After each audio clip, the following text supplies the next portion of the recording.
My name is Barry Lewis, and in 1991 I went to eastern Siberia in the Soviet Union to document survivors from the labour camps known as the GULAG.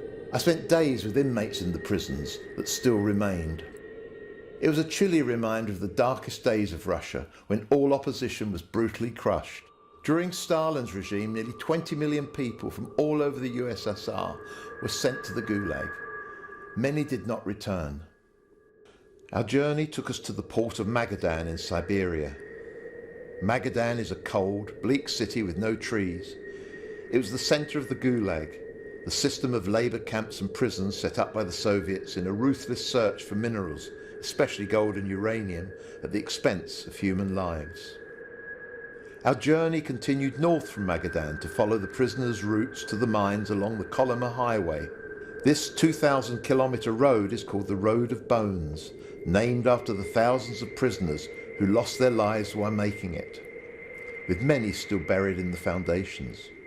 In remote mining towns along the road, we met many descendants of the guards and prisoners from the GULAG.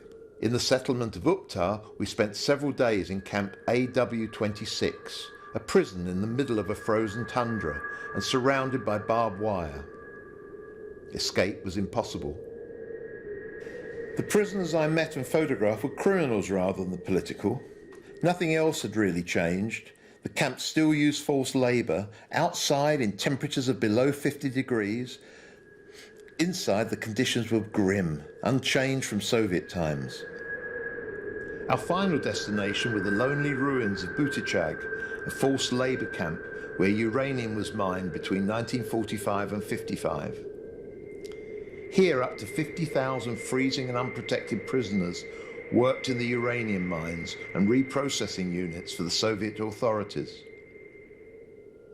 Life was devastatingly short for these people, living in tents at minus 50 degrees Fahrenheit and slowly dying from radiation poisoning. Their shallow graves without names littered the surrounding hillsides. The GULAG had been sent to imprison and work to death anyone who was seen to oppose the Soviet system.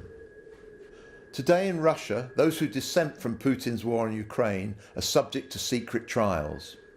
Hundreds of political prisoners have been sentenced and sent to penal colonies. We are only able to tell this story because of the work of Memorial, a Russian organisation that opposes totalitarianism and supports victims of political oppression. Memorial has now been banned by President Putin. Now is the time to tell the story of the GULAG, a warning from the past.